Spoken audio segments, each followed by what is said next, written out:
"You've never been kissed?" she asked the Mafia boss, then stepped closer in the dark. The 10 o'clock rain was a cold, miserable sheet against the windows of Café Rustico, blurring the city lights into a watercolor smear. Lena Brooks watched a drop slide down the glass, tracing a path that looked exactly like the one running down her own internal balance sheet, straight into the red. She blew a strand of dark hair out of her eyes and hoisted the bus tub onto her hip. It was heavy, laden with the sticky remnants of other people's comfortable lives. "Another coffee, sweetheart, and make it hot this time." Lena turned, forcing her lips into a shape that passed for a smile. Table 4. A man in a cheap suit who had been nursing the same cup for 2 hours, clearly waiting out the rain. "Right away, sir," she said, her voice betraying none of the sarcasm she felt. Sweetheart. She made less than minimum wage before tips, and this guy was shaping up to be a 5%er. Maybe. She mentally subtracted his likely non-tip from the meager pile she was counting on. Rent was due Friday. Her landlord, Mr. Sokolov, didn't accept sarcasm as payment. She moved through the small, steamy cafe, a place that smelled of burnt coffee and damp wool. At 25, Lena felt like she had been working this shift, in this cafe, in this city, for 100 years. Her feet ached, her apron was stained, her toughness was a thin veneer, like the gold plating on her cheap watch, and it was wearing through. Still, she found a moment to slide a day-old biscotti onto the saucer of a woman huddled in the corner, a regular whose coat was thinner than Lena's own. "On the house," Lena murmured. "Looks like you need it more than we do." The woman gave her a grateful, watery smile. That, at least, was real. It was as she turned from that small act of kindness that she felt it, a prickle on the back of her neck, the unmistakable weight of someone watching. Her eyes scanned the room. The cheap suit, the huddled regular, a young couple ignoring their food in favor of each other's faces, and then, in the back booth, the one half lost in shadow. She saw him. He was out of place, terribly, dangerously out of place. Café Rustico catered to students, struggling artists, and the perpetually damp. This man was none of those. He was tall, even sitting down, and wore a suit that probably cost more than her last 6 months' rent. It was dark, perfectly tailored, and seemed to absorb the meager light in the room. He was silent, utterly still. He wasn't reading or looking at a phone or sipping a drink. He was just watching. Lena met his gaze for a fraction of a second. His eyes were dark, intense, and fixed right on her. She felt a jolt, not of attraction, but of something cold, alarm. She broke contact immediately. Turning to the espresso machine, her hands suddenly clumsy on the portafilter, she brushed it off. Just a rich guy slumming it. Or maybe he was waiting for someone. It didn't matter. He wasn't her problem. Her problem was Table 4's hot coffee and the eviction notice she knew was waiting for her at home, slipped under her apartment door. She delivered the coffee. "Anything else?" "Just you, sweetheart," the man leered, before she could spit out a reply she would regret. The cafe door exploded inward, slamming against the wall with a crash that rattled every dish on the shelves. Chaos erupted. It was immediate and absolute. 2 men, broad and brutal in wet leather jackets, stormed in. They were not here for coffee. One of them kicked a chair, sending it skittering across the floor. "Where is he, Sal?" the first one shouted, his voice a gravelly roar. People screamed. The young couple dove for the floor. The cheap suit at Table 4 yelped and spilled his fresh, hot coffee all over his lap. Lena's training told her to drop, to get behind the counter. But she was frozen for a vital second, watching the men scan the room with predator's eyes. They were looking for someone. Then she heard a smaller sound, a sound almost lost in the shouting and the crash of an overturned table. A tiny, hiccuping sob. She looked down. Cowering beneath the table next to hers, the one the men had just passed, was a little girl. She couldn't have been more than 6 or 7, with big, dark eyes wide with terror and a pink bow in her hair. She must have been with the man the intruders were now dragging from a booth near the front. Instinct, raw and primal, took over. Lena didn't think. She moved. She dropped to her knees and scrambled under the table, covering the small, trembling body with her own. "Shh, shh," she whispered, her heart hammering so hard she thought it might break her ribs. "It's okay. Close your eyes. We're just playing hide and seek. Close your eyes tight." The girl whimpered and buried her face in Lena's stained apron, tiny hands grabbing fistfuls of the fabric. Lena wrapped her arms around her, making herself as big a shield as possible. She could hear the grunts, the sickening sound of a fist connecting with flesh. More shouting. She squeezed her own eyes shut, and then, as suddenly as it began, it stopped. A new quality of silence fell over the room. Not peace, but a thick, heavy quiet, like the air pressure dropping before a storm. The grunting had ceased. The shouting was gone. Lena held her breath. She heard a single set of slow, measured footsteps on the tile floor. They stopped right next to their table. She risked a glance, peeking out from under the tablecloth. The two intruders were on the floor. One was unmoving, face down. The other was groaning, clutching an arm that was bent at an angle it should not be. Standing over them was the man from the back booth. He was no longer sitting. He was a pillar of dark, cold power. His expensive suit was unrumpled. His face was calm, impassive, as if he were observing a minor inconvenience. Beside him stood another man, even larger, who must have been his driver or bodyguard and had entered unnoticed in the chaos. The man from the booth, the man in the suit, spoke, and his voice was not loud, but it filled the entire cafe.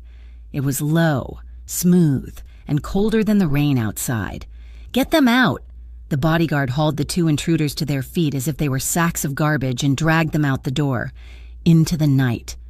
The suited man turned. He looked at the terrified cafe owner, who was clutching a spatula like a weapon. He reached into his jacket, and for a heart-stopping second, Lena thought he was pulling a gun. Instead, it was a thick envelope of cash. He tossed it onto the counter. "For the damages," he said, "and for your silence. You saw nothing." It was not a request. The owner just nodded, pale and shaking. Then the man's dark eyes found the table where Lena was hiding. He crouched down, moving with a surprising, fluid grace. He was now eye level with her, up close. His face was sharp, defined, and unsettlingly beautiful, but his eyes were empty of any warmth. He did not look at Lena. He looked past her, at the child still clinging to her. "Gia," he said, and his voice, for the first time, held a trace of something human. A rough, controlled softness. "It's all right. You can come out." The little girl peeked out, her face stained with tears. "Uncle Adrian?" She scrambled out from under Lena's protection and ran to him, burying her face in the fine wool of his jacket. He put a hand on her back, his touch surprisingly gentle, protective. He then looked at Lena, who was slowly, awkwardly, crawling out from under the table. Her knees were screaming in protest. "You're Lena Brooks," he said. It was a statement. Lena pushed her hair back, her hands shaking violently now that the adrenaline was fading. How do you know my name?" "I know everything about this cafe. I've been watching it for a week." "Watching her?" He nodded toward Gia, who was hiding her face. "She likes your smile." He stood to his full height, forcing Lena to crane her neck to look up at him. He loomed over her, a figure of absolute authority. "Come with me," he said. Lena's sarcastic defenses, her only armor, snapped back into place. "I'm sorry. Did you hit your head? I'm not going anywhere with you. I just saw you. Your friend. Take two men apart. And you are not safe anymore," he said, as if she had not spoken. "Those men were from a rival family. They were targeting Gia's father, who was supposed to be here. They saw your face. They saw you protect her. To them, you are now a witness, a loose end. They will be back for you." Lena's blood ran cold. "The police! I'll call the police!" A flicker of something, amusement, pity crossed his face. "The police cannot protect you from these people. I can—" He looked around the wrecked cafe, at her stained apron. "I'm offering you a job, at my estate. You will work for me as part of my house staff. You will be paid well, and you will be safe." Lena was trembling, overwhelmed, the audacity of it, the sheer terrifying power. "I'm a waitress. I'm not. I don't know what you are." "My name is Adrian Moretti," he said, and the name seemed to hang in the air, heavy and significant, though it meant nothing to her. "And I owe you a debt for protecting my niece. I do not like to be in debt. You have 1 hour. My driver will wait." He turned, and with Gia held close to his chest, he walked out of the cafe and into a black sedan that had materialized at the curb, a car so sleek and dark it looked like a shadow. For a full minute, Lena just stood there, shaking, in the ruins of her life. Then she grabbed her jacket and her empty tip jar and ran out the back door. The driver, a mountain of a man in a dark suit, was waiting in the alley. He didn't follow her, just watched. Lena's apartment was 3 blocks away. Up 4 flights of crumbling stairs, the hallway smelled of boiled cabbage and mold. She fumbled with her key, her hands still shaking, and pushed the door open. The single bulb in her kitchen flickered, illuminating the reality she'd just been offered an escape from. On the small, cracked counter, next to a half-eaten box of crackers, were the letters, the bright red of the eviction notice, finalized, the pale blue of the past-due electric bill, the stark white of the final warning from her student loan servicer. She opened the fridge, a half-empty carton of milk and a single, questionable egg. Her pride screamed at her to run, to hide, to call the police and hope for the best. To not, under any circumstances, get into a car with a man who disposed of bodies and spoke of rival families, but her hunger, her fear, and the cold, damp misery of her life spoke louder. That eviction notice was not a threat, it was a promise. By Monday, she would be on the street, and Adrian Moretti was right. Those men had seen her. She was 25 years old, and her pride was a luxury she could no longer afford. She grabbed her only suitcase, a battered canvas thing with a broken zipper, and threw in the few clothes she owned. Her mother's photograph, her toothbrush. She walked back down the stairs, out into the rain. The black sedan was waiting at the end of the alley. A silent, dark promise. The driver got out and opened the back door for her. Adrian Moretti was inside, sitting opposite her. He had changed his jacket. The one Gia had cried on was gone. He just looked at her, his dark eyes unreadable in the dim light of the car. The interior smelled of expensive leather and something clean, like cold night air. Lena slid in, placing the suitcase at her feet. She did not look at him. She looked straight ahead. "I'll take the job," she said, her voice small but firm. "On one condition." He said nothing. He just waited, his stillness a heavy presence in the car. Lena forced herself to meet his gaze. "You're not allowed to touch me. I'll work, I'll clean, or serve food, or whatever it is you have me do. But that's it. No. Other part of the job. Understood?" She hated how the question trembled at the end, revealing her fear. Adrian Moretti stared at her for a long, agonizing moment. The car was silent save for the rhythmic swish of the windshield wipers. She saw his jaw tighten, just once. He seemed to be considering her words, or perhaps her, with a strange, detached intensity. Then he looked away, out his window at the rain-slicked, impoverished streets of her neighborhood. When he finally spoke, his voice was low and devoid of all emotion. "I wouldn't know how anyway." The car pulled away from the curb, leaving Lena's old life behind in the rain. The drive was long, taking them from the grit of the city to a part of town she had only ever seen in magazines.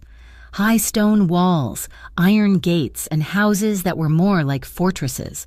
The Moretti estate was the last and largest, set at the end of a long, winding drive, surrounded by dark, imposing trees. The house itself was a monstrosity of dark stone and glass, beautiful in a cold, severe way.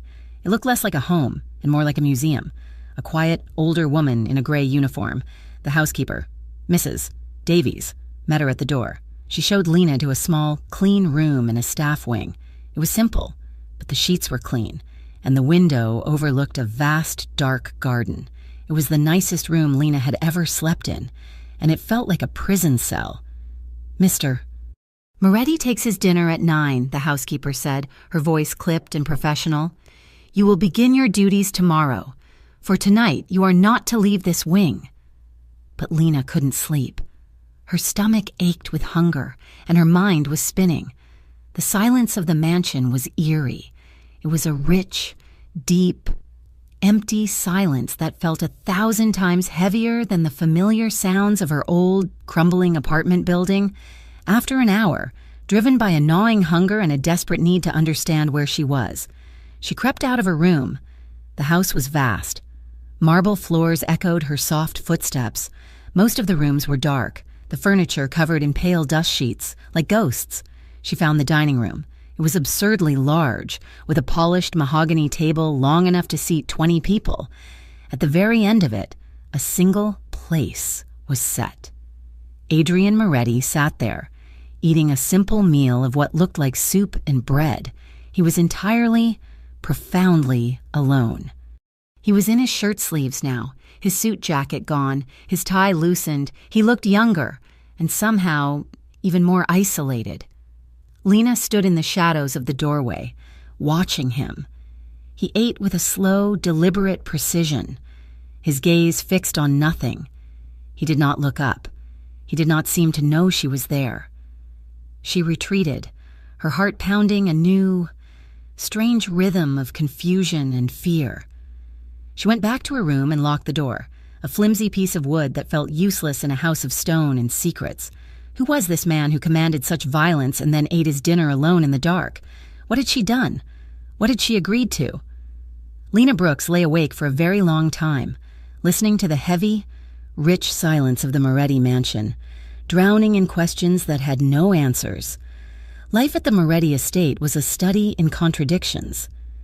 Lena woke up to the sound of silence, a thick, plush quiet that was far more unnerving than the sirens and shouting of her old neighborhood. She ate 3 meals a day, good meals, served in the staff kitchen, and for the first time in her adult life, she was not hungry. She had a warm bed, a locked door, and the crushing, oppressive weight of knowing she was a bird in a very expensive cage. Her duties were varied and vague. She reported to Mrs. Davies, the head housekeeper, a woman who moved with the silent efficiency of a shadow and seemed to disapprove of Lena's very existence. Lena polished silver that was never used, dusted furniture in rooms that were never entered, and folded linens that were softer than any clothes she had ever owned. The most complicated part of her day was serving Adrian. She never ate with him. He took his breakfast and dinner alone, precisely at 7 in the morning and 9 at night, at the head of that impossibly long mahogany table. It was her job, and hers alone, to bring him his coffee and remove his plates. He never spoke. He never looked up. She might as well have been a ghost, another part of the silent, empty house, but the true center of the estate, the only flicker of warmth in the cold, cavernous space, was Gia, the little girl, his niece, was there part-time, under the care of a rotating staff. Lena found herself assigned to help, mostly just to keep Gia company. The child was quiet, still haunted by the event at the cafe, but she had attached herself to Lena with a fierce loyalty. She would follow Lena on her rounds, her small hand clutching the hem of Lena's uniform. "Are you scared of Uncle Adrian?" Gia asked one afternoon, while they were stacking wooden blocks in the nursery. Lena paused, a red block in her hand. "He's my boss, sweetie. It's different. Everyone's scared of him," Gia whispered, not looking up. "He doesn't smile." "Some people just smile on the inside," Lena offered weakly, knowing it was a lie. She saw him with Gia sometimes. He was awkward. He would stand in the doorway of the nursery, watching. He didn't know how to play. He would pat her head, a stiff, formal gesture, before turning and disappearing back into the shadows of the house. He was a man who knew how to command, how to threaten, and how to end a fight. But he had no idea how to hold a 6-year-old's hand. One night, nearly 2 weeks into her new life, Lena was prowling the halls. Sleep never came easily here. The silence buzzed under her skin. She was on her way to the kitchen for water when she heard it, the faint sound of dialogue, tinny and old-fashioned. She followed the sound down a carpeted hallway to a pair of large oak doors. One was cracked open just an inch. She peered through. It was a library, or maybe a private theater. The walls were lined with books, and a large screen was lit at the far end. In a single, deep, leather armchair sat Adrian Moretti. He was alone, a glass of water on the table beside him. He was watching a black-and-white film. A man and a woman were on a rain-slicked street, the music swelling. It was intensely romantic. Lena watched for a full minute, stunned. This man, who moved like a panther and spoke with the finality of a judge, was watching a romance movie, alone, in the dark. She must have shifted her weight, because the floorboard beneath her creaked. He didn't jump. He didn't even turn his head. He just stiffened, his entire body going rigid. "What is it?" His voice was cold, annoyed at the interruption. Lena pushed the door open, her old sarcasm bubbling up before she could stop it. "Sorry to interrupt. Mr. Moretti, I was just getting some water. Didn't realize it was movie night." He finally turned his head. His face was unreadable in the flickering light from the screen. She stepped inside, emboldened by his strange vulnerability. "I have to say, this isn't what I expected. I'd have pegged you for a Godfather marathon. Maybe some old gangster flicks, not this." She gestured to the screen, where the couple was now embracing. "I don't know what you mean," he said, his voice flat. "A softie," Lena said, a small smile playing on her lips. "Under all that steel, you're just a big softie, aren't you?" He looked at her. His gaze was so intense it felt physical, like a hand pressing against her chest. The silence stretched, and her smile faded. The air in the room grew thick. "I've never kissed anyone," he said. His voice was quiet, a bare murmur, but it hit Lena like a physical blow. She blinked, certain she had misheard. "What? I've never kissed anyone," he repeated, his eyes never leaving hers. "I've never wanted to." He paused, and his gaze dropped, just for a second, to her mouth. Until lately, Lena's breath hitched. A cold shock ran down her spine. She tried to laugh, a dry, nervous sound. "Right, good one, Mr. Moretti. The big bad wolf is scared of a little kiss. You almost had me." She was backing toward the door, but his expression stopped her. It was not a joke. His face was stripped bare of all pretense. There was no power, no menace, just a raw, stark, and deeply unsettling honesty. He was 33 years old, a man who commanded fear with a single look, and he was telling her the truth. "Oh," she whispered. "My God, you're serious." He said nothing. He just turned back to the screen, where the credits were rolling. "Good night, Lena." It was a dismissal. She fled. After that night, she saw him differently. Everything he did was reframed through that one impossible confession. She started to observe him, truly observe him. She saw how he recoiled from casual touch. When Gia ran to him, he would pat her head, his hand hovering for a second before making contact, as if the very act required immense concentration. He never shook hands with his men. He nodded. He never brushed past anyone in the hall. He always kept a precise, calculated distance. His loneliness was no longer a simple observation. It was a physical thing, a room he carried with him. He ate his meals at that vast, empty table, staring at the seat opposite him as if it were occupied by a ghost. Lena would bring him his plate, her hand trembling slightly, and for the first time, he would look up. He wouldn't look at her face. He would look at her hands. He would watch her set the plate down, his eyes tracking the movement, as if proximity to another human being was a phenomenon he was still studying. His quiet stares, which she had once interpreted as cold authority, now felt different. They felt like hunger, a desperate, starved curiosity. She became obsessed with the why. Why had he built this fortress around himself? One clear, cold morning, the routine was broken. Adrian found her in the kitchen, where she was helping Gia cut toast into star shapes. "Get your coats," he said, not to Lena, but to his niece. "We're going out." "Out where?" Gia chirped. "The museum. You said you wanted to see the mummies." "Can Lena come?" Gia asked, grabbing Lena's hand. Adrian looked at Lena. It wasn't a question. "You'll come, Mrs. Davies can spare you." The black sedan was waiting. This time. Lena sat in the back with Gia, who chattered excitedly about ancient Egypt. Adrian sat in the front, silent, his driver navigating the city. The art museum was one of the city's largest, a grand building of stone and pillars. When they arrived, the massive front steps were completely empty. There were no lines, no school groups.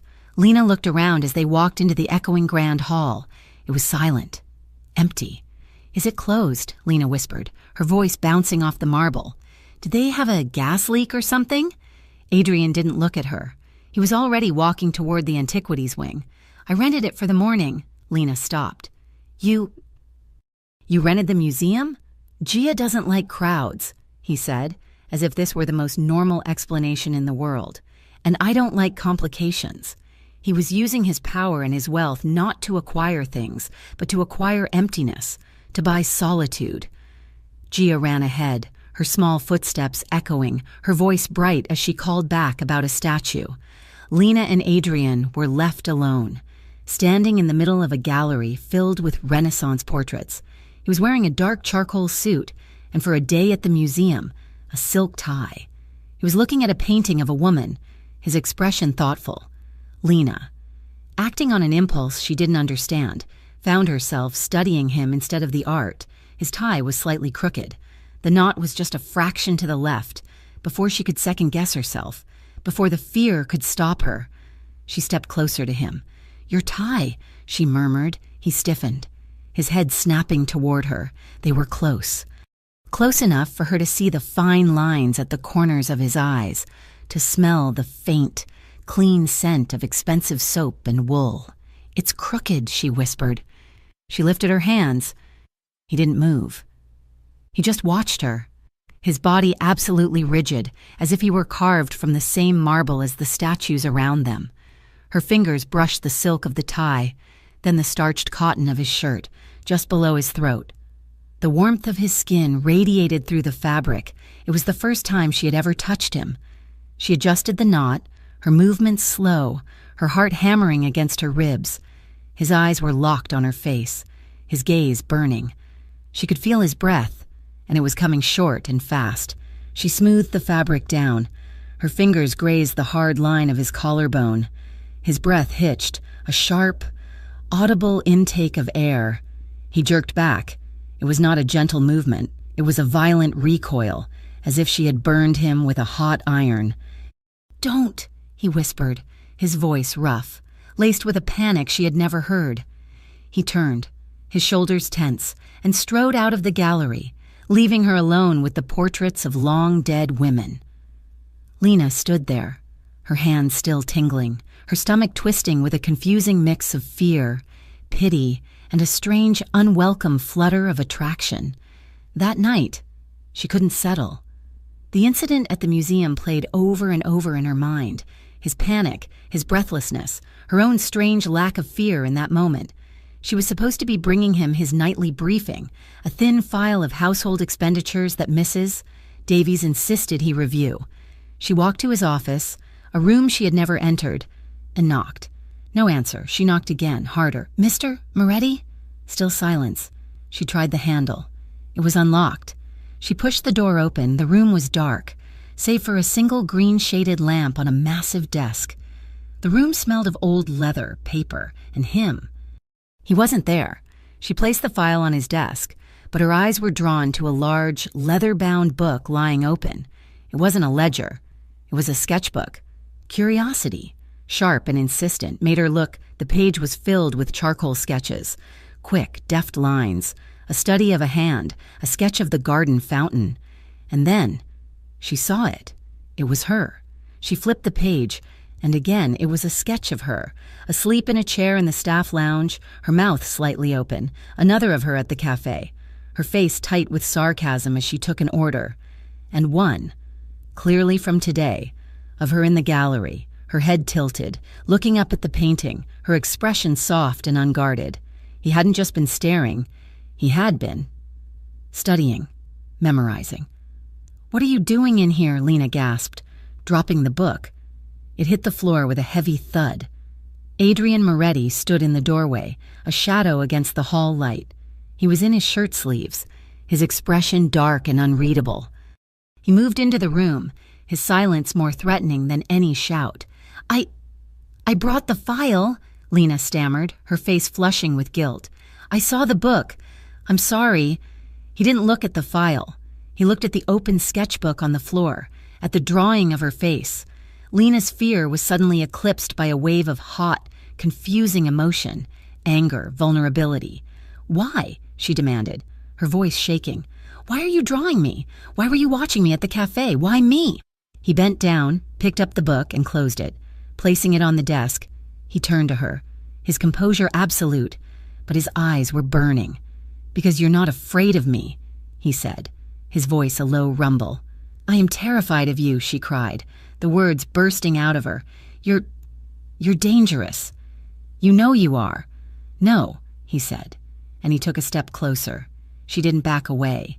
"You're afraid of my world. You're afraid of what I can do. But you—" He took another step. He was in front of her now, so close she had to tilt her head back to look at him. "You look at me. You see me. Everyone else looks away. You're the one who watched me first," she whispered, her breath catching. "I couldn't look away," he admitted, his voice rough with an emotion she couldn't name. The tension in the room was a tangible thing. It was in the air she was struggling to breathe, in the space between their bodies. He lifted a hand, his movement slow, agonizing, as if it weighed 1,000 pounds. He was giving her time to run. She stayed rooted to the spot. His fingers, long and scarred at the knuckles, came to her face. He didn't touch her. Not yet. They hovered, a fraction of an inch from her skin. "Lena," he breathed. He finally let his thumb graze her cheekbone. His touch was hesitant, rough, and unbelievably gentle. Lena's eyes fluttered shut. She leaned into the touch, just a fraction, a silent surrender. His other hand came up, cupping her jaw. He was going to kiss her. She knew it, and in that moment, she wanted him to. He tilted her head up. She could feel his breath on her lips. He stopped. His whole body went rigid.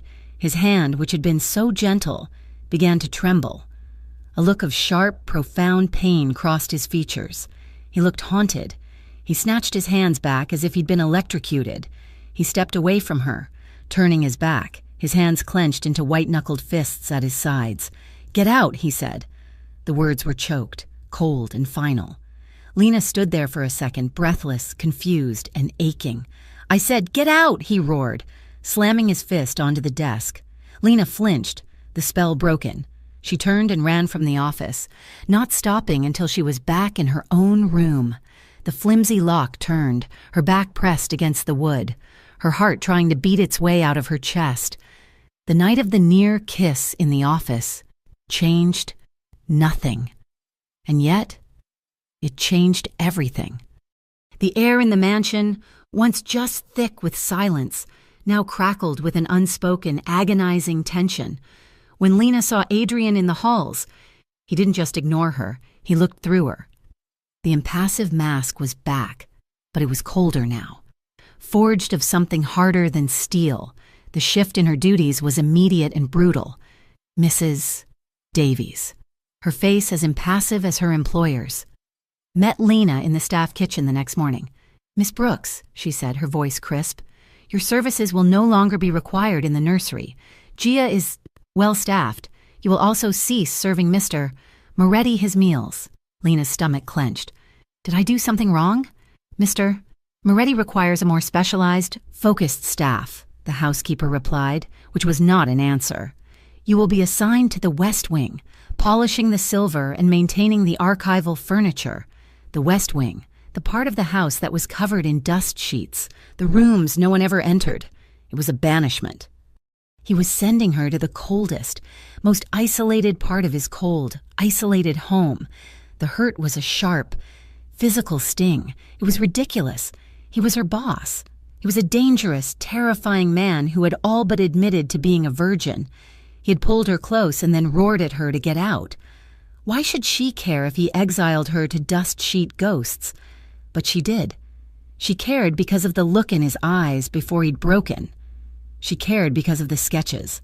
She cared because the gentleness in his near touch had felt more real than the coldness he wore now. For a week, she worked in silence. She polished silver tureens that would never hold soup and dusted chairs that would never be sat in. She was a ghost tending to other ghosts. She ate her meals in the staff kitchen, where the other workers gave her a wide berth, sensing she had fallen from their silent master's favor. The only person who spoke to her was Gia, who snuck away from her nanny one afternoon and found Lena in the long, dark gallery. "Why don't you play with me anymore?" Gia asked, her small voice echoing in the cavernous room. Lena knelt, her heart aching. "Your uncle. He just has me doing other work. Sweetie, it's very important work. Polishing." Gia wrinkled her nose. "He's sad again. Everyone's whispering. He's been in his office for 2 days. Sad?" Lena asked, her curiosity stronger than her caution. "And mad," Gia whispered, leaning in. "A man brought him a present. It was in a box. It was a bird." Lena's blood chilled. "A bird? A dead one," Gia said, her eyes wide.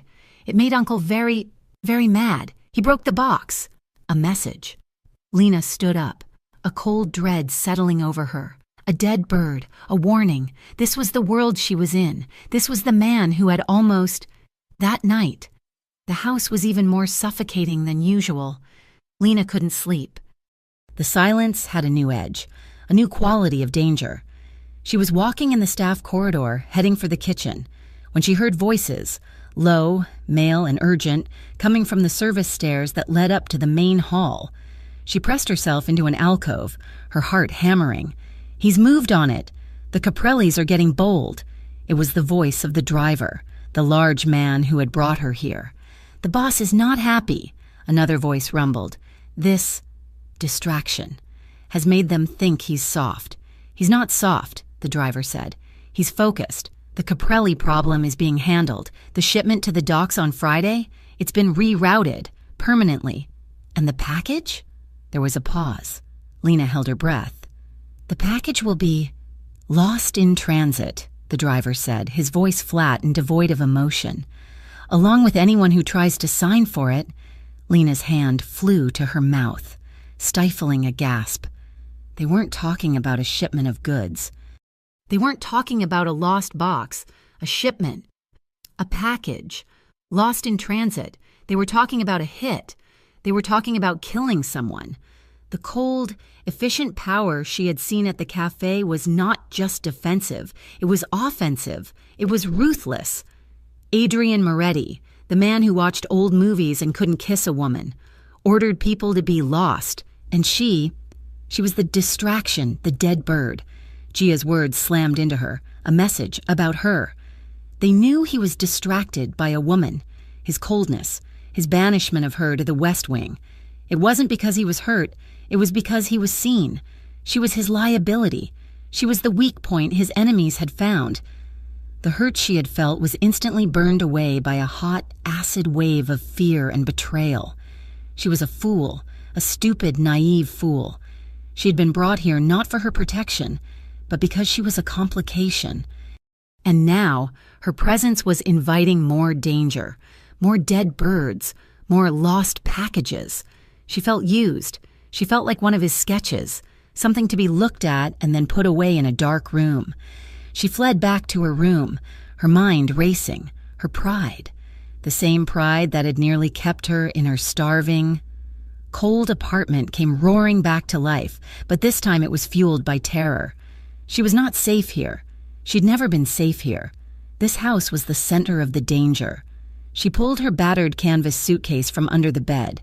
She threw her few belongings into it, her 2 staff uniforms, her 1 pair of jeans, her mother's photograph. She didn't have a plan. She would walk. She would hitchhike. She would go back to her old neighborhood and beg Mr. Sokolov for an extension, find another job, sleep in a shelter if she had to. Anything was better than being a pawn in a game where people were lost. She zipped the bag, her hands shaking so hard she could barely do it. She opened her door and crept down the staff corridor. The house was silent. It was well after midnight. She made it through the main hall, a vast space of marble and shadows. She reached the towering front doors. She fumbled with the complex lock, her fingers clumsy with panic, and finally pulled it open, slipping out into the night. The rain was back, a cold, miserable drizzle that soaked her instantly, but she didn't care. She ran down the long gravel drive, her suitcase bumping awkwardly against her leg. She reached the massive, wrought iron gates. They were, of course, locked, a solid 10-foot wall of black metal. She was a prisoner. "You were not given permission to leave," Lena screamed, spinning around, her suitcase dropping to the gravel with a thud. Adrian Moretti stepped out from the deep shadow of the gatehouse. He was wearing a dark overcoat, his hands buried in his pockets. He looked as if he had been waiting for her. "Let me go," she panted, her voice trembling with rage and fear. "Let me out of here. You're not safe out there." His voice was calm, a stark contrast to her panic. "Safe?" she shrieked, the word tearing out of her. "I am not safe in here. You think I'm stupid? You think I don't know what's going on? A dead bird, a distraction? Lost packages? You're a monster." His face, pale in the moonlight, tightened. "You don't know what you're talking about.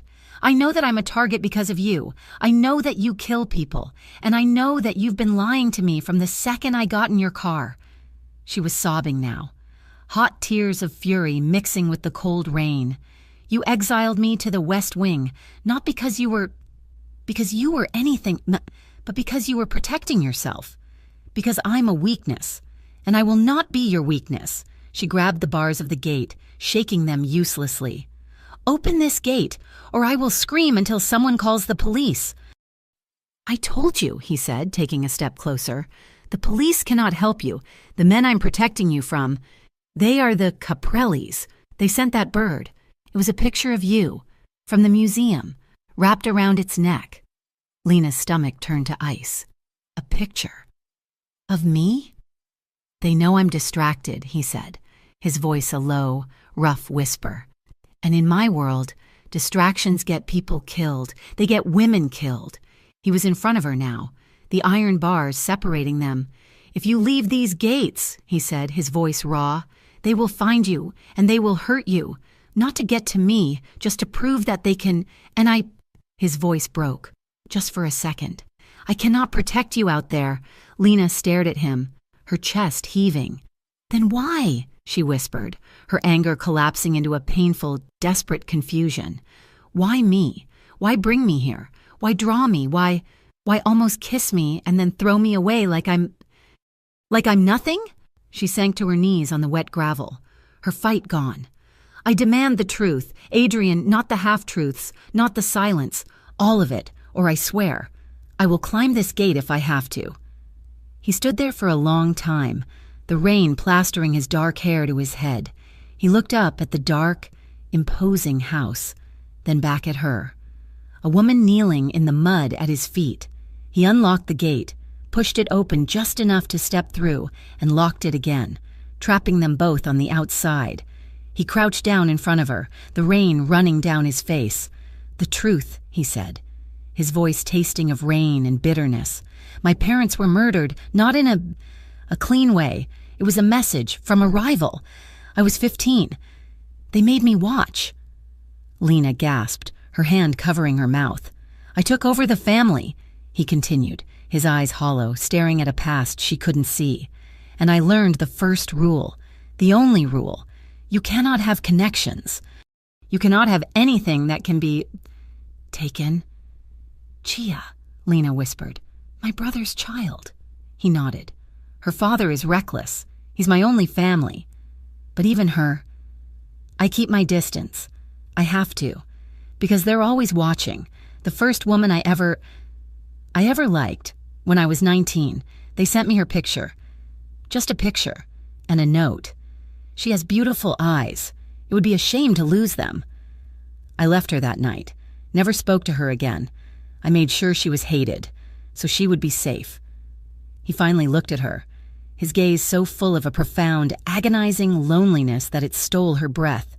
"My isolation isn't a choice. Lena, it's a cage. Every person I've ever let in has been used as a weapon against me, and touch." He shook his head, a look of deep-seated fear in his eyes.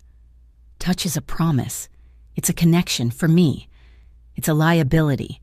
It's the one thing I can never, ever have. It's how they get in. It's how they win. He stood up, pulling her to her feet. He was so close. She could feel the cold dampness of his overcoat. "I put you in the West Wing to protect you," he said, his voice fierce. "To make them think you were nothing to me. To make you just another servant." But it didn't work. They already knew. They saw it at the museum. "Saw what?" she breathed. "The way I looked at you," he confessed, his voice dropping to a tormented whisper. "And I don't know what this is. I don't have a name for it. It's not love. It's an ache. It's this need, and I don't know what to do with it. You're the first person who's ever made me wish I were someone else, a different man, a man who could touch his tie, a man who could—" He couldn't finish. The rain, the silence, the weight of his confession hung between them. Lena's anger was gone. Her fear was gone. All that was left was this man, this beautifully, terribly broken man, who had lived a life so cold she couldn't even imagine it. He wasn't a monster. He was a prisoner. They were standing in a dark, narrow hallway just inside the front doors. He'd unlocked them, leading her back inside, out of the rain. Her suitcase sat in a puddle by the door. The house was silent. She looked up at him, at his dark, haunted eyes, at his mouth, which she now knew had never been kissed. She stepped closer, the softy from the library, the man who sketched her in secret, the boy who had watched his parents die. Her voice was barely a whisper, so soft she wasn't sure she'd even said it. "You've never been kissed." He didn't move. He didn't even seem to be breathing. He just watched her, his vulnerability a raw, open wound. He gave a single, jerky nod. He was breathless, waiting, terrified. Lena's own lips were trembling. She didn't know what she was doing. She was a waitress. He was a mafia boss who ordered people lost. But in this hallway, he was just a man who was starving. She lifted her hands, her movements slow, letting him see them. She cupped his face. His skin was cold from the rain, but he was trembling under her touch. He didn't pull away. He didn't recoil. He just let her. She rose on her toes, her eyes locked with his. She leaned in. She pressed her lips to his. It was not a fiery, demanding kiss. It was slow. It was warm. It was, more than anything, gentle. His lips were firm, inexperienced, and utterly still. He was frozen, a man of marble. She didn't demand a response. She just gave. She held the kiss, a soft, lingering pressure, offering a warmth he had never known. She poured every ounce of her empathy, her pity, her own confusing, aching need into that simple, chaste press of her mouth to his. And then it happened. A shudder ran through him. It was a deep, visceral tremor, as if a foundation were cracking. A small, broken sound escaped his throat. Lost against her mouth, his lips, which had been so rigid, softened. He melted. He didn't kiss her back. He didn't know how, but he leaned into her, a fraction of an inch, a silent surrender. His hands, which had been clenched at his sides, slowly came up and rested on her arms. His grip hesitant, as if he were holding on for dear life. It was like breathing for the first time. It was like a man dying of thirst being given a single drop of water. Lena pulled back, slowly. His eyes were still closed. His whole body was trembling. He kept his hands on her arms, as if she were the only thing holding him upright. When he finally opened his eyes, he looked lost, stunned, dazed. The cold, hard mask of Adrian Moretti was gone, shattered into 1,000 pieces. He lifted his fingers, the ones that had sketched her face, and gently, reverently, touched his own lips. He looked at her, his dark eyes wide and shimmering with an emotion she had never seen. "Now," he whispered, his voice rough and thick, "I'll never forget you." The kiss in the rain-soaked hallway had drawn a line in the sand. The life before, of a cold master and a silent servant, was over. The life after was a new, undefined territory, and Adrian Moretti was a terrible navigator. He became warmer, but it was the hesitant warmth of a man stepping into the sun for the first time. He was still distant, still encased in a lifetime of solitude, but he was trying. The changes were small, almost imperceptible. He no longer ate at the far end of the 30-foot table while she stood in the doorway. The morning after the kiss, she found him sitting at the middle of the table, a second place setting opposite him. He didn't command her to sit. He just looked at the empty chair until she, confused, took it. They ate in silence for 10 minutes, the only sound the clink of silver on porcelain. "It is still raining," he finally said, his voice rough, as if he hadn't used it in days. Lena looked up from her toast. "Yes, it is." He nodded, apparently satisfied with the exchange, and retreated back into his quiet, but he watched her. He watched her spread jam on her toast. He watched her sip her coffee. His observation, once cold and analytical, now held a bewildered, gentle curiosity. Lena found herself falling, and the sensation was terrifying. It was a slow, agonizing slide into something she had no control over. She was falling for a man who was two people. One was the gentle, haunted boy who sketched her face and trembled at her touch. The other was a cold-blooded killer who ordered men lost. She was falling for the prisoner and the jailer, trapped in the same body. The small moments became her lifeline. One afternoon, she was in the library, the one where she had first seen him watching the movie. She was there to dust, but she had picked up a heavy book of poetry. He found her there, her finger tracing a line on the page. He brought her a cup of tea. He didn't call for a maid. He carried the steaming cup himself, his large, scarred hand unsteady. "You'll stain your fingers on the ink," he said, offering her the cup. Their hands brushed as she took it. It was the lightest, most fleeting contact, but he flinched, pulling his hand back. Yet he didn't leave. He stood there, watching her drink the tea, a small, pained frown on his face. He was learning to override the instinct that screamed at him to run. Another day. It was raining. It was always raining. She was walking in the garden under the covered stone arcade when he appeared from the house, holding a single, large black umbrella. "You're needed in the main house," he said. "I can walk under the arcade. I won't get wet." He ignored her. Stepping out into the downpour and opening the umbrella, he held it, waiting. It was a silent invitation. She stepped out from the shelter and stood beside him. The space under the umbrella was small, forcing them shoulder to shoulder. His overcoat was rough against her arm. She could smell the clean, cold scent of him.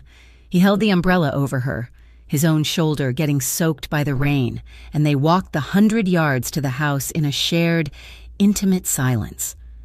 When they reached the door, he closed the umbrella, shaking the water from it. A few drops had landed on her face, and a strand of dark hair was plastered to her cheek. Before she could move, he lifted his hand, slowly. He didn't hover this time. He deliberately, gently, tucked the wet strand of hair behind her ear. His fingers, rough from scars but surprisingly warm, lingered for a half-second against her skin. She stopped breathing. "Adrian," she whispered. He looked at his own hand, then at her. As if amazed at the simple act, he cleared his throat and stepped back, the mask of the boss sliding back into place. "Mrs. Davies is waiting," but the mask was flawed now. She could see the cracks. The piece, fragile as it was, shattered a week later. Lena had been granted limited privileges. She was allowed to use a phone in the staff lounge to check on her affairs. She called her old landlord, Mr. Sokolov, braced for a barrage of threats. "Ah, Miss Brooks," he said, his voice oily and cheerful. "So good to hear from you. We were worried. Mr. Sokolov, I need an extension. I can pay. I have a job. I just need extension. My dear, you are all paid up. A gentleman came by. A very quiet, very well-dressed gentleman, paid your entire lease, 6 months in cash, and your delinquent utility bills, and that nasty student loan. All of it, wiped clean. Must be a very good friend, yes?" Lena's blood turned to ice. She dropped the receiver into its cradle, her hand shaking. She didn't walk. She ran. She stormed through the mansion past a startled Mrs. Davies and didn't bother to knock on his office door. She slammed it open, making the heavy oak shudder in its frame. Adrian was at his desk. On the phone, he looked up, his eyes widening in surprise. "I will call you back," he said into the receiver, and hung up. "You," she seethed, marching to his desk. "Lena, what's wrong?" "You paid it. You paid it all." His face shuddered. He stood up slowly, the warmth of the past weeks gone, replaced by a defensive coldness. "It was a problem. I solved it." "A problem? You think I'm a problem you can solve with cash?" she yelled, slamming her hands on his desk. "My debts, my rent, that was my life. You had no right." "They were a weakness," he said, his voice a low growl. "A chain. They could have been used against you, against me. I was protecting my asset." "Asset?" The word hit her like a slap. "Is that what I am? An asset? After everything? The kiss? Was that just you sealing a transaction?" His face went pale, a flash of genuine, deep hurt in his eyes. "No," he whispered, his voice cracking. "No. How could you?" "How could I? You buy my life. You hide it from me, and you call me an asset. You think you own me now? Is that it? I'm just another one of your pretty, empty rooms? I kept it hidden because I didn't want you to feel owned," he finally roared, the sound exploding from him. He swept a stack of papers from his desk, his control shattering. "I kept it hidden because in my world, money is ownership. It is a chain. I didn't want you to look at me and think that what happened in the hall was payment." He was breathing heavily, his hands clenched. "I wanted you to be free. Debt is a prison, Lena. I was setting you free. I thought it was I don't know how to do this," he finished, his voice breaking, full of a frustration so deep it bordered on despair. The anger drained out of her, replaced by a wave of profound, aching understanding. He hadn't been buying her. He had been disarming her. In his world, where everything was a weapon, her poverty was a gun pointed at her head. He had just removed it. It was his way of showing he cared. It was clumsy. It was transactional. And it was the most vulnerable, honest thing he had ever done. "Oh, Adrian," she whispered, her voice thick. She walked around the desk, her anger gone, her heart aching for him. He stood rigid, watching her, terrified. She stopped in front of him. "You should have told me." "I don't know how," he admitted, his gaze falling to the floor. To give, without it being a transaction." She lifted her hand, not to his face, but to his chest, resting her palm over his heart. She could feel it hammering, a frantic, trapped rhythm. "You just talk like this. You just tell me." He covered her hand with his touch desperate, his gaze lifting to meet hers. "Lena." The fight had left the air charged, raw with exposed emotion. He didn't ask this time. He lowered his head and kissed her. It was not the chaste, gentle press of the first kiss. It was deep, and it was hungry, and it was full of all the rage and fear and confusion of the last 5 minutes. His mouth claimed hers, a desperate, clumsy exploration. He didn't know what he was doing, but he was learning. Fast. She kissed him back, pouring all her forgiveness, all her own aching need, into it. Her hands moved from his chest, up his shoulders, to his hair, her fingers gripping the thick, dark strands. A low groan rumbled in his chest, a sound of pure, unadulterated need. He pulled her flush against him, one arm banding around her waist like steel, the other hand coming up to cradle the back of her head, angling her for a deeper kiss. He backed her against the wall, his body pressing her into the hard wood and leather-bound books. It was overwhelming. He was everywhere, his mouth, his hands, the solid, warm wall of his body. He was breathless, kissing her with a frantic energy, as if he expected her to be taken away at any second. She felt his hand tremble as it moved from her waist, slowly, agonizingly, up her side. He was asking permission at every step. His thumb brushed the side of her breast, and she gasped into his mouth. He deepened the kiss, his hand moving to the buttons of her blouse. His fingers, usually so deft, fumbled with the first button. He was shaking. He got it undone. his knuckles brushing the warm skin of her collarbone. He tore his mouth from hers, both of them panting, their foreheads pressed together. He was trembling violently, his eyes shut tight. "Stop," he whispered. His voice choked. Lena's own head was spinning. "What? Adrian, I'm ruining this," he panted, his hand still on her blouse, his whole body rigid. It's too fast. I'm rushing. This is how I break things." He pulled back, his face a mask of panic and self-loathing. He looked at her swollen lips and the undone button, and he looked terrified. He was terrified of himself. Lena reached up, her own hand shaking, and covered his. She pressed his palm flat against her chest, over her racing heart. She was flushed, breathless, and more certain of this than she had ever been of anything. "You won't," she whispered. His eyes met hers, wide and full of a desperate hope, before he could move, before he could kiss her again. His phone buzzed on the desk, a harsh, electronic sound that shattered the moment. He flinched, as if shot. The spell was broken. The boss was back. He stepped away from her, turning to the phone, his back a rigid wall of muscle. Lena, shaky and cold, quickly fixed her button. Adrian's voice was ice. "What is it?" He listened. "Where?" "No, she stays here. Lock it down, I'll handle it." He hung up and turned to her. The man who had been trembling against her was gone. This was the stranger from the cafe. "What's wrong?" Lena asked. "The Caprellis," he said, his voice flat. "They made a move. On the docks, it's fine. It's being handled." He wouldn't look at her. He was already shrugging into his suit jacket, checking a drawer in his desk. The moment was over. Lost. The next few days were tense. Adrian was gone, swallowed by his dark business. When he returned, he was cold, silent, and distant. The warmth of the past weeks snuffed out. Lena felt the loss keenly.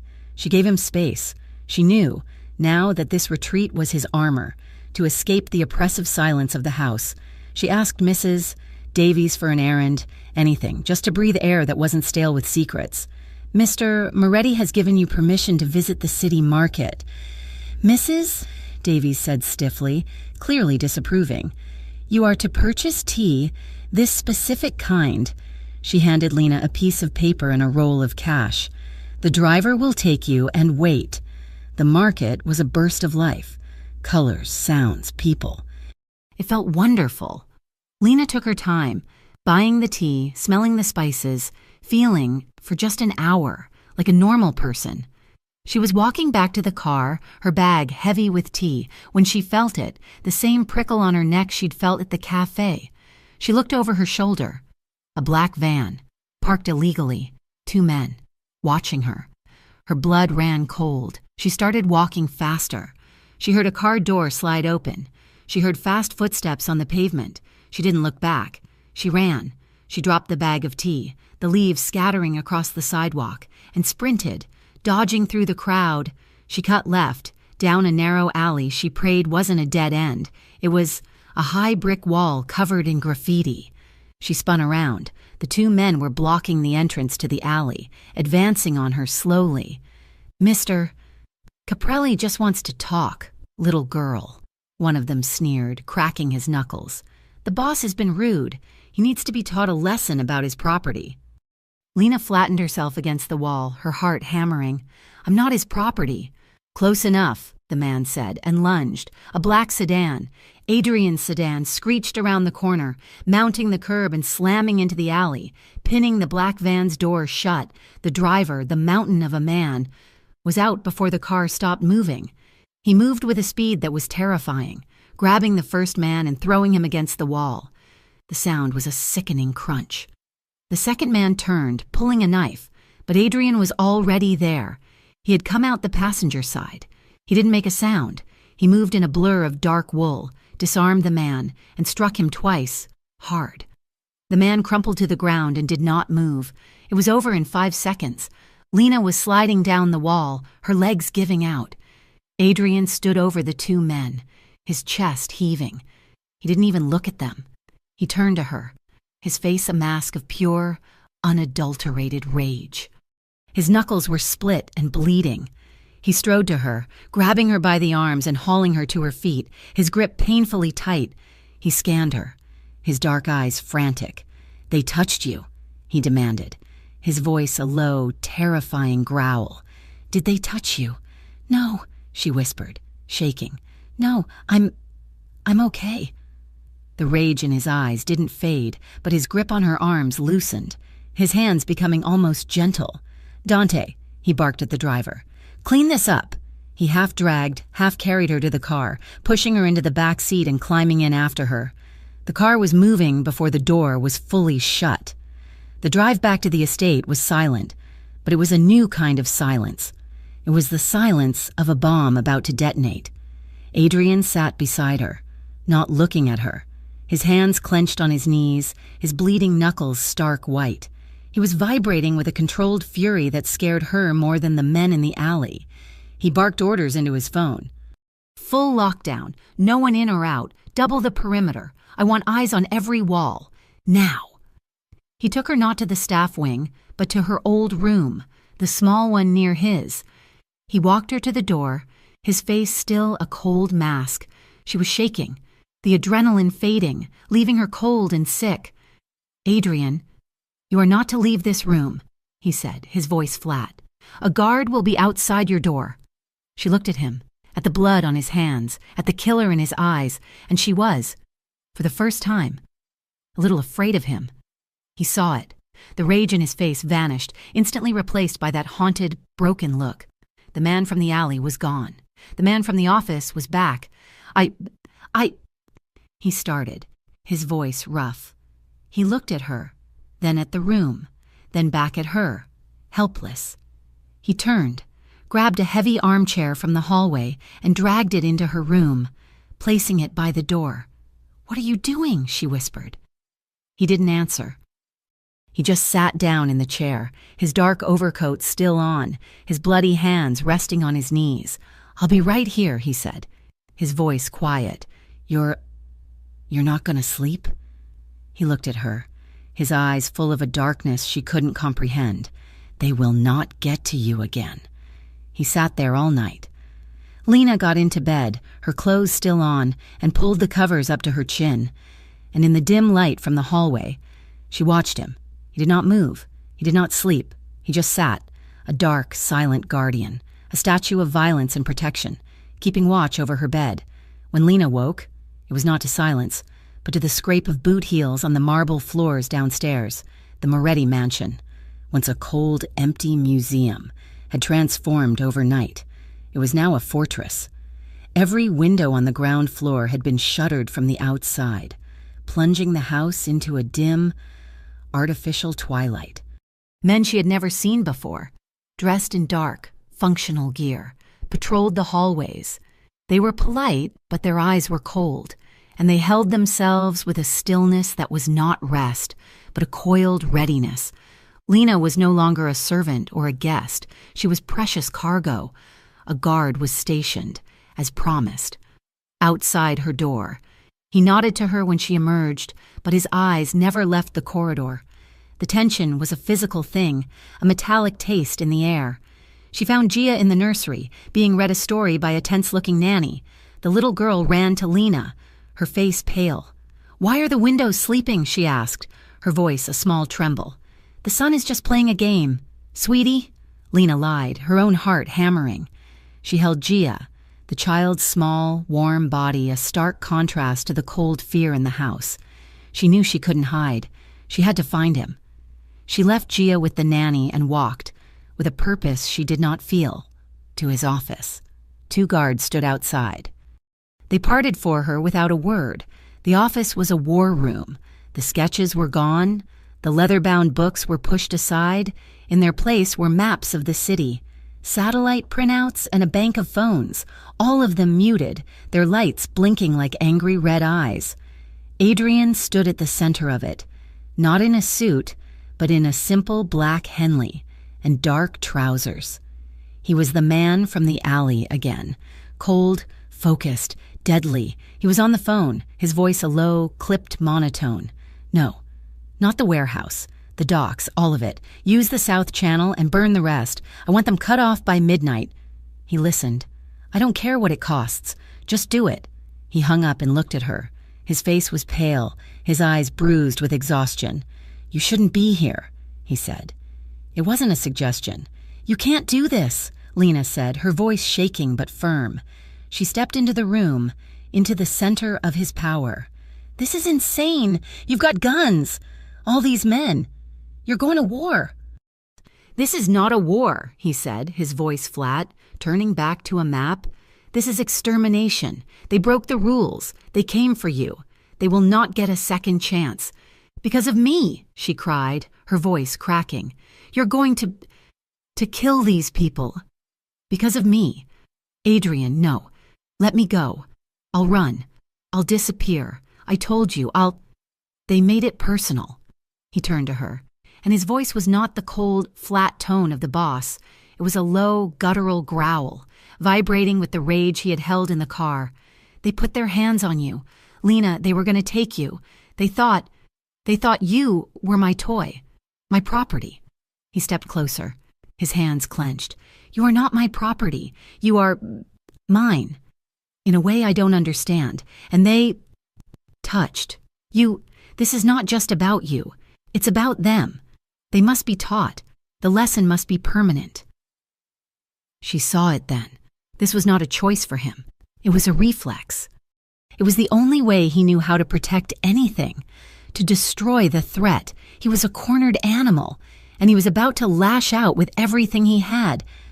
What if you don't come back? She whispered, the terror of that thought eclipsing everything else. What if this lesson costs you? You said it yourself. They're watching you. It might, he said, his honesty a cold slap. Wiping out a family like the Caprellis, even a weak one. It destabilizes things. The other families won't like it. It's messy. It might cost me my position. It might cost me everything. Then don't, she begged, grabbing his arm. His muscles were like rock. Please, for me, don't. He looked down at her hand on his arm, his expression unreadable. It's already in motion. It's too late. He gently, firmly removed her hand. Go to your room. Stay with Gia. It will be over by morning. He turned his back on her. A final, cold dismissal. She saw him only in brief flashes for the rest of the day. A dark shape moving down a hall, issuing orders.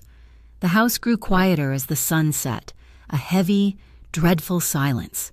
He came to her room at 10 o'clock. She was sitting on the edge of her bed, still in her clothes, her old canvas suitcase half packed on the floor. She hadn't known she was doing it. A reflex. He stopped, his eyes landing on the suitcase. A look of profound, sharp pain crossed his face. You're still going to run. I don't know, she whispered.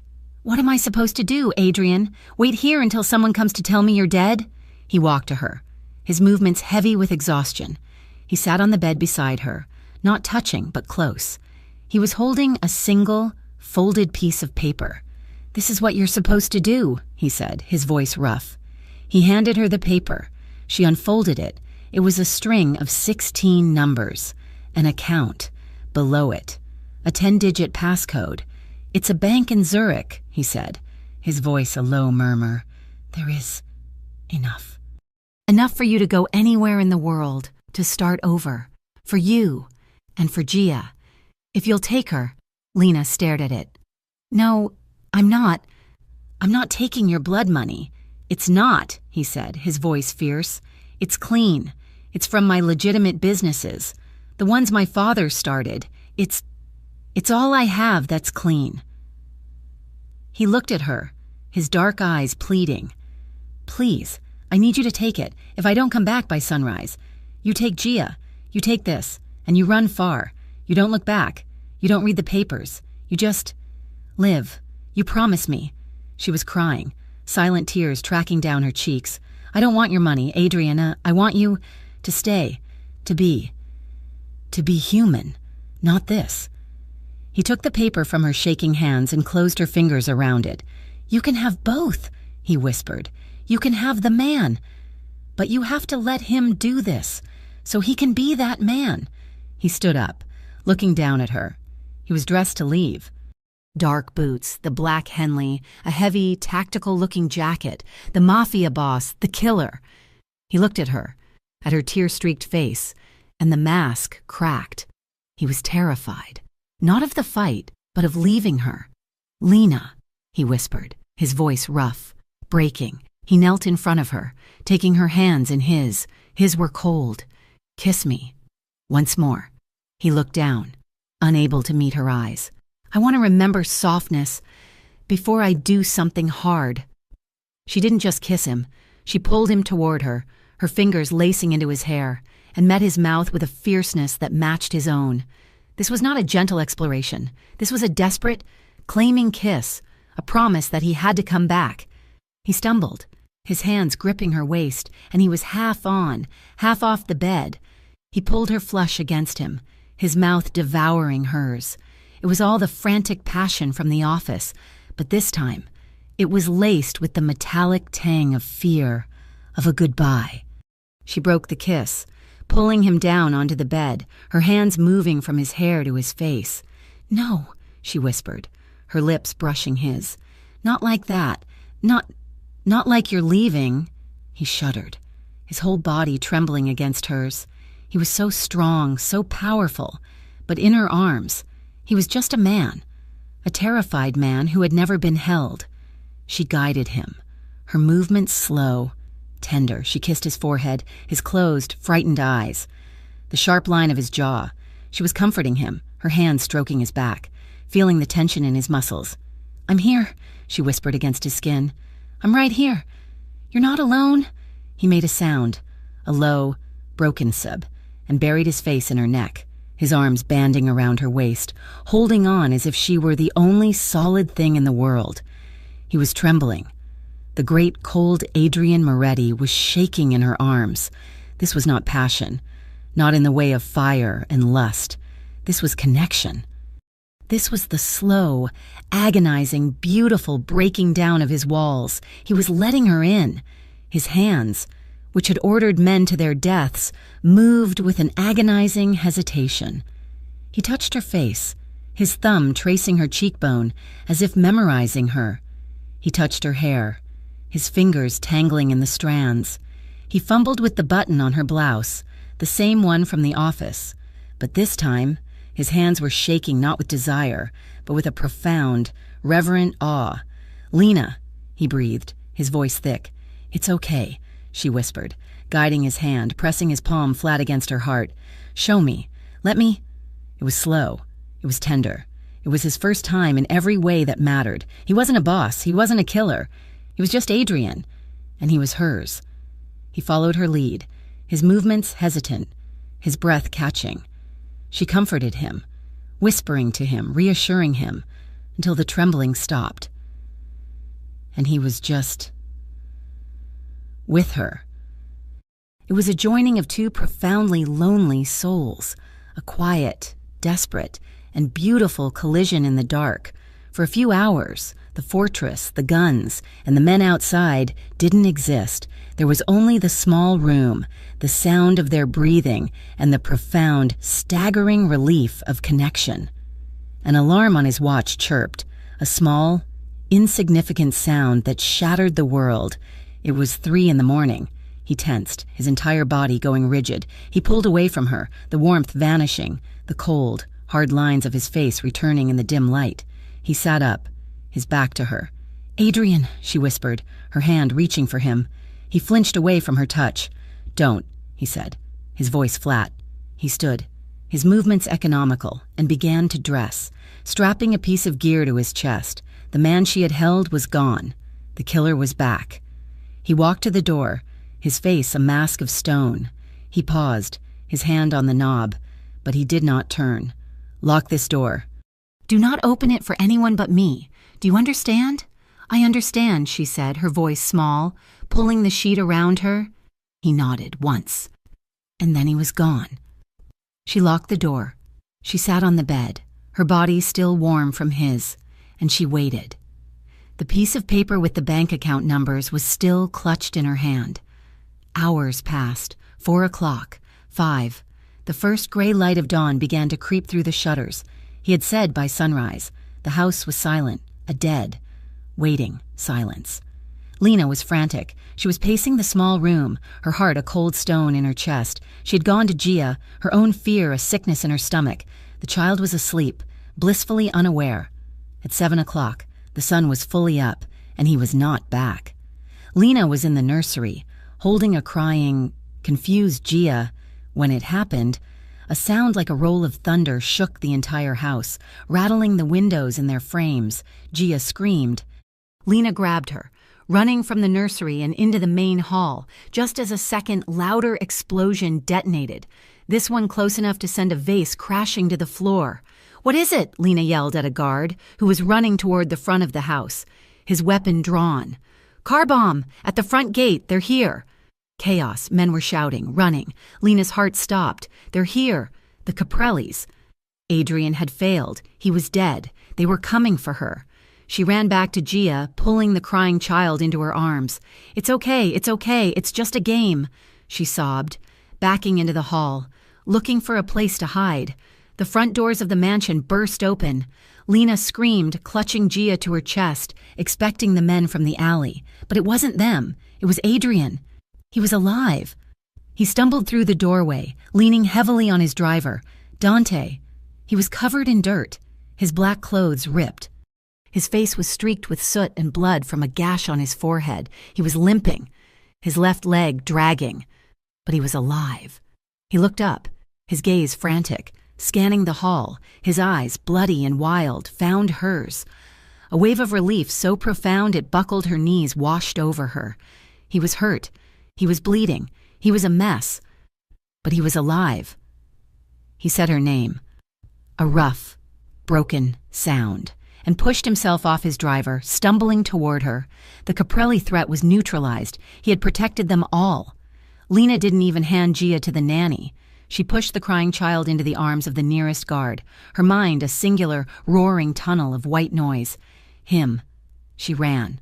Her stockinged feet slipped on the smooth marble of the hall, but she didn't slow. He was swaying, his face a mask of gray soot and crimson blood, his eyes locked on her. She crashed into him, her arms wrapping around his neck, her face burying in the torn, smoky fabric of his jacket. She was sobbing, great, tearing, animal sounds of relief that hurt her throat. He was solid, he was warm, he was here. He grunted in pain as she hit him, his arms coming up to hold her, his grip like a vice. He was shaking, not with fear, but with the last dregs of adrenaline and a profound, shuddering exhaustion. He held her tight, his nose burying in her hair, and he breathed her in. "I promised," he whispered, his voice a raw, broken rasp. "I promised I'd come back." He sagged against her, his full weight suddenly too much, his injured leg buckled. Lena cried out, trying to hold him up, but he was a dead weight. "Boss!" Dante, his own face cut and bleeding, lunged forward, grabbing Adrian before they both fell. "Get the doctor, now!" The house, which had been frozen in terror, exploded into frantic, controlled action. Men were barking orders. The car bomb at the gate was already being extinguished. The immediate threat was gone. Adrian was losing consciousness, his head slumping onto Lena's shoulder. His men, his family, lifted him. Lena never let go of his hand. He wasn't taken to a hospital. It was too public, too unsecured. The east wing of the Moretti mansion, a section Lena had never seen, contained a fully equipped private medical suite, a doctor, a man with a quiet face and older, steady hands, was there within 15 minutes, clearly on retainer for just such a night. Lena refused to leave. She sat on a small stool in the corner of the sterile white room, watching in horrified silence as they cut the smoky, blood-soaked clothes from his body. She saw the map of his life and the cost of this night written on his skin, old, faded scars she had only felt in the dark and knew, angry purple bruises blooming across his ribs. The gash on his forehead was deep, requiring 7 stitches. His left ankle was broken. He was not a god. He was not a monster. He was just a man, a mortal, breakable man. They cleaned him, stitched him, and set his leg in a cast. Lena was the one who, with a trembling, wet cloth, gently wiped the last of the soot from his face, revealing the pale, exhausted man beneath. She stayed. Mrs.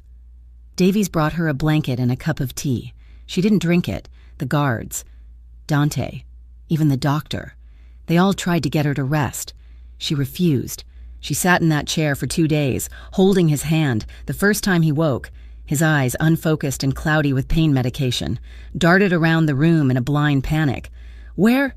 "I'm here," Lena said, her voice hoarse. She stood, leaning over him, squeezing his hand. "I'm right here. Adrian, you're safe. It's over." His eyes focused on her. The panic receded, replaced by a profound, bone-deep relief. He didn't say anything. He just lifted his hand, the one she wasn't holding, and touched her face, his fingers tracing her cheek. His hand was rough, his touch still hesitant, but it was a question. "Are you real?" She leaned into his palm, covering his hand with her own. "I'm real. I'm not going anywhere." He fell back asleep, his grip on her other hand never loosening. In the weeks that followed, the mansion healed.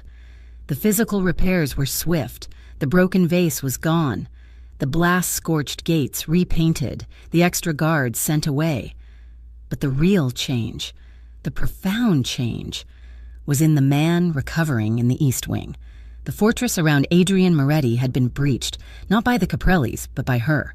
And in its collapse, the light was finally getting in. He was different.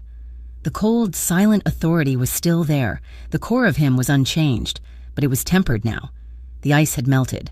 Lena saw it first when he was finally out of the medical wing, using a dark, carved wooden cane to navigate the halls. He found Mrs. Davies in the main kitchen, where she was overseeing the inventory.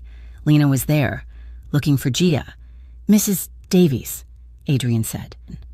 His voice was quiet, but it commanded the room. The housekeeper turned, her back rigid. "Mr. Moretti, I wanted to thank you," he said, "for keeping the household stable during the unrest. Your loyalty did not go unnoticed." The housekeeper, a woman Lena had only ever seen as a pillar of cold efficiency, actually flushed. She looked down at her hands, completely stunned. "Thank you, sir. It is my duty." "No," Adrian said. "It was more than duty. It was kind, thank you."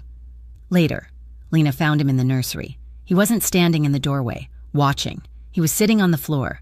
His cast-bound legs stuck out stiffly in front of him. Gia, chattering happily, was carefully placing a bright pink cartoon character sticker on the back of his hand. Adrian looked profoundly uncomfortable, and yet he was smiling, a small, rusty, but completely genuine smile. He saw Lena in the doorway, and his smile didn't vanish. It softened. He didn't hide his vulnerability. He just let her see it. The biggest change, however, was at dinner. The long, lonely mahogany table was abandoned. He now took his meals in the smaller, warmer breakfast room, the one with the large windows overlooking the garden. And he was not alone. Lena sat with him, and so did Gia. It was awkward at first. He was a man relearning how to speak in a language he had forgotten. But Gia, with the innocent fearlessness of a child, filled the silence. "Lena said the man in the moon is eating cheese," Gia announced one evening, pointing out the window. "Is he? Is it cheddar?" Lena stifled a smile. Adrian looked at his niece, then at Lena, a flicker of amusement in his dark eyes. "I think," he said, his voice serious, "it would have to be a Swiss. Because of the craters." Gia giggled. "You're silly. Uncle Adrian." And then it happened. Adrian laughed. It was not the silent smile she had seen in the nursery. It was a real, audible laugh, a short, rusty sound that burst out of him, surprising him as much as it did Lena. Her breath caught. It was the single most beautiful sound she had ever heard. He looked at her, his eyes bright, a little embarrassed, and she smiled back, her heart so full she thought it might break. That night, she found him in the library. He was standing in front of the shelves, his hand resting on his cane, looking at the empty spot where the projector was usually stored. "I was thinking," Lena said, coming up beside him. "We never finished that movie." He turned to her, a small, knowing smile on his face. I was thinking the same thing. She set it up. But this time, they didn't sit in separate chairs. They sat on the deep, comfortable leather sofa, a respectable distance between them, but still, on the same sofa. The film flickered to life, the same rain-slicked streets, the same swelling, dramatic music. Lena was hyper-aware of him beside her. The warmth radiating from his body, the clean, subtle scent of his soap. The final scene came. The man and woman, finally together, embracing in a passionate, desperate kiss that seemed to last for an eternity. Lena watched the screen, but she was feeling Adrian beside her. He was tense. She could feel him watching her. She turned her head. He was already looking at her, his face illuminated in the flickering projector light. He's very dramatic, Adrian murmured, his eyes on her mouth. He's just happy, Lena whispered. He's been waiting a long time.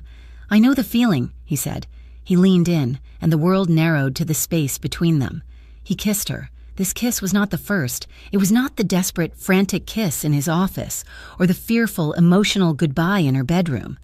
This kiss was different. It was confident. It was slow and sure and deep. His hand, the one not leaning on his cane, came up to cup her face, his thumb stroking her cheekbone. He had learned how to touch, how to be gentle. He had learned her. It was a kiss that spoke of safety, of a shared future, of a quiet, profound victory. It was not the kiss of a man who was afraid of being soft. It was the kiss of a man who had discovered that his greatest strength was not in his fists, but in his ability to be vulnerable with her. He pulled back, his forehead resting against hers. That, he murmured, his voice thick, is infinitely better than the movie. Life found a new rhythm as he healed. Adrian began to focus more on his clean businesses, the ones his father had started, the ones that had paid for her freedom. But the shadows of his old life were long. One afternoon, he was in his office, his leg propped up, surrounded by financial reports. He was angry. Lena, who now entered his office without knocking, saw the frustration on his face. "What's wrong?" she asked, setting a cup of tea on his desk. "A rat," he growled. "A Caprelli insider, someone we missed. He's sabotaging the shipping imports, diverting containers, faking insurance claims. It's a mess, but we can't find the leak. It's too clean." Lena looked at the papers, at the complex web of logistics. They're rerouting a shipment. "To be lost in transit?" she asked, reading a line from a report. Adrian nodded. "Exactly, and claiming it's—" He stopped, seeing the look on her face. What is it?" "Lost in transit," Lena repeated, her blood running cold. "I've heard that phrase. The night I tried to run away, I overheard Dante. He said—" She closed her eyes, pulling the memory. He said, "The package will be lost in transit, along with anyone who tries to sign for it." Adrian's head snapped up. His eyes, which had been dull with frustration, were suddenly sharp as glass. "What did you say?" "It was a coded message," Lena said, the pieces clicking together. "It meant a hit, a murder, not just a lost package." Adrian grabbed the report, his eyes scanning it frantically. "He's not just stealing, Lena, he's setting a trap. This isn't a fake insurance claim. This is a setup. He's trying to frame me for the disappearance of the entire crew. He's making it look like one of my hits." He looked at her, his face a mask of stunned, dawning realization. "You remembered that? All this time?" "I remember everything about that night," she said quietly. He reached across the desk and grabbed her hand, his grip tight. "Come here." He pulled her around to his side of the desk, pointing to the map. "Okay, you're my partner. If the phrase is the code and the shipment is the bait, where is the real trap? They weren't boss and servant, they weren't protector and victim. They were partners. For 2 hours, they worked together, her memory and his knowledge of his own dark world fitting together like lock and key. They traced the logistics. They found the real scheme, the hidden bank account, the name of the mole. Adrian picked up the phone. He made one call. It was not to a killer. It was to the Port Authority and his security team. It was clean. He spoke for 5 minutes, his voice calm, precise, and final. He hung up. The final threat, the last echo of the Caprelli War, was over, neutralized. He leaned back in his chair, his body finally, truly at rest. He looked at Lena, who was standing beside him, her hand still on his desk. He smiled, a slow, full smile of pure admiration. We did it. That evening, the house was quiet. He hosted a small dinner in the breakfast room. Just Mrs. Davies, a deeply grateful Dante, Gia, and Lena. There was wine. There was real, warm laughter. As the sun began to set, painting the sky in shades of deep purple and orange, Adrian stood, picking up his cane. He held his hand out to Lena. Come with me. He led her up a flight of stairs she had never used, to a small door that opened onto the roof. The city. The one that had been a cold, rainy prison was spread out before them like a blanket of glittering jewels. The air was cool, clean. The rain had finally stopped. He walked to the edge, and she stood beside him. He left his cane leaning against the ledge. He didn't need it. He stood behind her, his arms wrapping around her waist, pulling her back against his chest. He rested his chin on her shoulder. They stood there for a long time, just breathing, watching the city lights ignite. All my life, he whispered, his voice a low rumble against her back. I've only known fear and survival, building walls, just getting to the next day. I never knew what it was to want more. He held her tighter, his hands spreading protectively over her stomach. And then you hid under a table to protect a child. You faced me down at the gates. You were never afraid of me, just my world. He turned her in his arms, his dark eyes no longer haunted, reflecting the city lights. You made me feel human. Lena, he said, his voice thick with an emotion he no longer tried to hide. You made me want more than fear and survival. You made me want this. You made me want... Lena's eyes filled with tears, but they were not tears of sadness. She smiled, lifting her hands to wrap them around his neck, her fingers lacing into his hair. So take more, she whispered, her voice full of a love so deep it was a part of her. She rose on her toes, her lips brushing his. I'm not going anywhere. She kissed him, slowly, deeply. A kiss of promises made and promises kept, a kiss that was not a beginning and not an end, but a continuation. He held her, his arms strong and sure, and kissed her back with all the warmth of the man he had become. The silhouette against the skyline was not a king and his servant, not a mafia boss and his maid. It was just two lonely people who had finally, against all odds, found a light in each other. Thank you so much for listening to this story. We hope you enjoyed the journey of Adrian and Lena. We would love to know where you are listening from, so please drop a comment and say hello. Be sure to subscribe to Mafia Romance Stories for more content like this. And please share your thoughts on the story in English. We read every one.